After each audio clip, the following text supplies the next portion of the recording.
Hi friends, welcome to my channel. PGTRB TET எக்ஸாமுக்கு prepare பண்ணிக்கிட்டு இருக்க ஆசிரியர்கள் அனைவருக்கும் வணக்கம். உங்களுக்காக சைக்காலஜி உளவியல்லேருந்து இம்பார்ட்டண்ட் பாயிண்ட்ஸ் கொடுத்துருக்கேன். பேப்பர் 1 பேப்பர் 2 ரெண்டுக்குமே காமனான பாயிண்ட்ஸ் தான். பேப்பர் 1க்கான தியரி பார்ட்டும் வீடியோவில் கொடுத்துருக்கேன். நீங்கள் நிறைய பேர் கேட்டீங்க நோட்ஸு உங்களுக்காக நிறைய நேரம் நாங்கள் ஸ்பெண்ட் பண்ணி வீடியோ போடுறோம். நீங்கள் எங்களுக்கு டைம் டூரேஷன் கொஞ்சம் கொடுக்கலாம். வீடியோவை ஸ்கிப் பண்ணாமல் கொஞ்சம் பாருங்கள். சப்ஸ்கிரைப் பண்ண மறந்துடாதீங்க. லைக் பண்ணுங்கள், ஷேர் பண்ணுங்கள், கமெண்ட் பண்ணுங்கள். உளவியலின் தந்தைகள். உளவியல் ஒவ்வொரு பிரிவின் தந்தைகள் யார் அப்படிங்கிறத நம்ம பார்ப்போம். வில்லியம் வூண்ட் உளவியலின் தந்தை. வில்லியம் வூண்ட் உளவியலின் தந்தை. இவர் முதல் உளவியல் ஆய்வுக்கூடம் அமைச்சிருக்காரு. உளவியல் ஆய்வுக்கூடம் அமைத்தது வில்லியம் வூண்ட் தான். எங்கே அமைத்தார் அப்படின்னு பார்த்தீங்கன்னாக்கா ஜெர்மனியில் லிப்சிக் நகரில் அமைச்சிருக்காரு. 1879 வருஷம் இந்த உளவியல் ஆய்வுக்கூடத்தை வில்லியம் வூண்ட் என்பவர் ஆரம்பிச்சிருக்காரு ஜெர்மனியில். கேட்டல் முதல் உளவியல் ஆசிரியர். வில்லியம் ஜேம்ஸ் அமெரிக்க உளவியலின் தந்தை. சிக்மண்ட் ஃப்ராய்டு நவீன உளவியலின் தந்தை. தார்ண்டக் நவீன கல்வி உளவியலின் தந்தை. ஆல்ஃப்ரட் பீனே நுண்ணறிவு சோதனையின் தந்தை. லெவின் சமூக உளவியலின் தந்தை. காரல் ரோஜர்ஸ் மனிதநேய உளவியலின் தந்தை. ஜே.பி. வாட்சன் நடத்தையியலின் தந்தை. மெஸ்மர் மருத்துவ உளவியலின் தந்தை. ரூசோ கல்வி உளவியலின் தந்தை. மேக்ஸ் கெஸ்டால்ட் உளவியலின் தந்தை. எபிங்காஸ் மறதி வளைவு பரிசோதனையின் தந்தை. கல்வி உளவியலில் 7 உட்கூறுகள் இருக்குது. இது கொஸ்டினாகவும் கேட்கலாம். என்னென்ன அப்படின்னு பார்த்தீங்கன்னா தனியால் வேறுபாடு, ஊக்கம், கற்பித்தல் முறைகள், மதிப்பீடு முறைகள் அல்லது அதனுடைய நிறை குறை, வகுப்பறை மேலாண்மை, மனநலம், ஒழுக்கத்தை உருவாக்கம். பேப்பர் 1க்கான நோட்ஸ் பார்ப்போம். யூனிட் 1 முன் தொடக்க கல்வி ப்ரீ பிரைமரி எஜுகேஷன். தொடக்க கல்விக்கு முன் 3 to 6 வயதுள்ள குழந்தைகளுக்கு வழங்கப்படும் கல்வி முன் தொடக்க கல்வி எனப்படும். தொடக்க கல்விக்கு முன் 3 to 6 வயதுள்ள குழந்தைகளுக்கு வழங்கப்படும் கல்வி முன் தொடக்க கல்வி எனப்படும். நம் நாட்டில் 2 முதல் 5 வயதுள்ள குழந்தைகளுக்கு முன் தொடக்க கல்வி வழங்கப்படுகிறது. இந்த கல்வியினை எந்த நாடும் கட்டாய கல்வியாக வழங்கிடவில்லை. இக்கல்வியின் நோக்கம் சமூக அனுபவத்தை குழந்தைகளுக்கு கொடுப்பதற்காகத்தான், பள்ளி படிப்புக்காக அல்ல.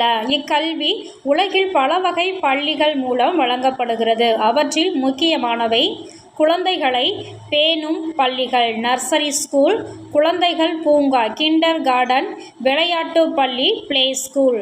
நம் நாட்டில் இக்கல்வியானது பெரும்பாலும் நகரங்களில் விளையாட்டு பள்ளிகள் மூலம் வழங்கப்படுகிறது. தமிழ்நாட்டில் சென்னை சிந்தாரிப்பேட்டை கல்யாண மேல்நிலை பள்ளி, மாண்டிசோரி பள்ளி முறையில் இக்கல்வி வழங்கப்படுகிறது. சென்னை, கோவை, திருச்சி போன்ற மாநகரங்களில் கிண்டர் கார்டன் பள்ளிகள் உள்ளன. 1944ஆம் ஆண்டு சார்ஜண்ட் அறிக்கை அரசு குழந்தைகளுக்கான நர்சரி பள்ளிகளை தொடங்கலாம் என்று அறிவித்தது. இந்த வருஷம் இந்த அறிக்கை பேர் ரொம்ப முக்கியம். 1944ஆம் ஆண்டு சார்ஜண்ட் அறிக்கை. மத்திய அறிவுரை கல்விக் கழகம் நம் தேசிய கல்வியில் முன் தொடக்க கல்வியின் அவசியத்தையும் அக்கல்வி எவ்வாறு கற்பிக்கப்பட வேண்டும் என்றும் கீழ்கண்ட நிபந்தனைகளை கொடுத்துள்ளது. முன் தொடக்க கல்வி இலவச கல்வியாக இருக்க வேண்டும். கிராம மற்றும் நகர்ப்புறங்களில் அரசு நர்சரி பள்ளிகளை தொடங்க வேண்டும். இக்கல்வியை கற்பிக்கும் ஆசிரியர் பெண் ஆசிரியராக இருக்க வேண்டும். இதற்கென ஆசிரியர்கள் தனி பயிற்சி பெற வேண்டும். முன் தொடக்க கல்வியின் குறிக்கோள்கள். இந்திய கல்விக்குழு 1969 இக்கல்விக்குழு 7 குறிக்கோள்களை பரிந்துரை செய்துள்ளது. நல்ல உடல்நல பழக்க வழக்கங்கள். நல்ல உடல்நல பழக்க வழக்கங்கள் குழந்தைகளுக்கு தாமே ஆடை அணிதல், உண்ணுதல், தூய்மையாக இருத்தல் போன்றவற்றை அடிப்படை திறன்களை வளர்த்தல் வேண்டும். விரும்பத்தகு சமூக மனப்பான்மை. பிற குழந்தைகளோடு கலந்து பழகி விளையாடும் பண்பினை தூண்டுதல் வேண்டும். மன வெளிச்சி பக்குவம். குழந்தைகள் தங்களின் உணர்வுகளை முறையாக வெளியிடவும் கட்டுப்படுத்தவும் கூடிய பக்குவத்தை பெறுவதற்கு உதவ வேண்டும். கலை ஆர்வத்தை வளர்த்தல். குழந்தைகளை படம் வரைதல், வண்ணம் தீட்டுதல், இயற்கை அழகை நேசித்தல் போன்றவற்றில் ஈடுபடுத்துதல் வேண்டும். அறியும் ஆவலை தூண்டுதல். குழந்தைகளிடம் அவர்கள் வாழுகின்ற சுற்றுப்புற சூழல், வீடு, சமுதாயம் இவற்றை ஆராய்ந்து அறியும் ஆவலை ஊக்குவித்தல் வேண்டும். உடல் இயக்கத்திறன். குழந்தைகளை தங்களின் உடல் உறுப்புகளை பயன்படுத்தி உடல் இயக்க வளர்ச்சிகளை பெறுவதற்கான வாய்ப்புகளை தருதல் வேண்டும். முன் தொடக்க கல்வியின் அவசியம். புரோபல், மாண்டிசோரி, பெஸ்டாலஜி, டூயி போன்றவர்கள் இளங்குழந்தை பருவத்திலேயே கல்வியை தருவதை வலியுறுத்தினார்கள். ஏனெனில் குழந்தை பருவம் எளிதில் மாற்றியமைத்து பயிற்றுவிக்கும் தன்மை உடையதாக விளங்குகிறது. எல்லோருக்கும் தொடக்க கல்வி வழங்குவது நமது இந்திய அரசின் குறிக்கோள். இக்குறிக்கோள் நிறைவேற்றிட குழந்தைகளை பள்ளிக்கு தயார்படுத்துதல் அவசியம். முன் தொடக்க கல்வி பெறுவதால் குழந்தைகளுக்கு தொடக்க நிலையில் கல்வியின் மேல் தொடர்ந்து ஆர்வமும் விருப்பமும் ஏற்படுகின்றன. முன் தொடக்க கல்வி திட்டம் ஆரம்பித்தது எப்போ அப்படிங்கிறத பார்ப்போம். இந்தியாவில் 1947க்கு முன் தொடக்க கல்விக்கு எந்த ஒரு ஆர்வமும் கவனமும் செலுத்தப்படவில்லை. இது அரசின் பொறுப்பாக கருதப்படவில்லை. இந்தியாவில் 1951 முதல்ல மத்திய அரசு இந்தியாவின் அனைத்து பகுதிகளிலேயும் 2000 பால்வாடிகளை முன் தொடக்க கல்விக்காக ஆரம்பித்தது.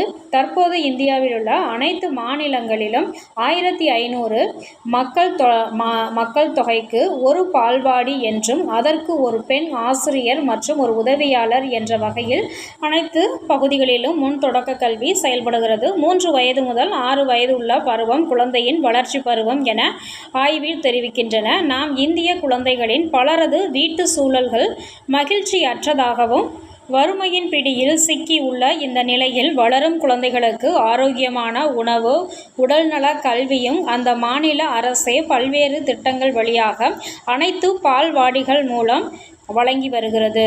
ஒருங்கிணைந்த குழந்தை வளர்ச்சி திட்டம் ICDS integrated child development service இந்தியாவில் 1978 தொடங்கப்பட்டது. இதன் நோக்கம் தாய் சேய் நலத்துடன் இணைந்த கல்வியறிவு வழங்கப்படுதல். தற்பொழுது குழந்தை நலம், சத்துணவு, கல்வியறிவு இம்மூன்றும் இணைந்து வழங்கப்படுகிறது. தமிழ்நாடு ஒருங்கிணைந்த ஊட்டச்சத்து திட்டம் TINP Tamil Nadu integrated nutrition project 1980 Madurai மாவட்டத்தில் முதலில் தொடங்கப்பட்டது. இத்திட்டத்தின்படி ஒவ்வொரு 1500 மக்கள் தொகைக்கு ஒரு ஊட்டச்சத்து மையமும் ஒரு பணியாளரும் நியமிக்கப்பட்டுள்ளனர். இத்திட்டத்தின் முக்கிய நோக்கம் குழந்தைகளுக்கு தேவையான அடிப்படை சுகாதார வசதிகளை அளித்தல்.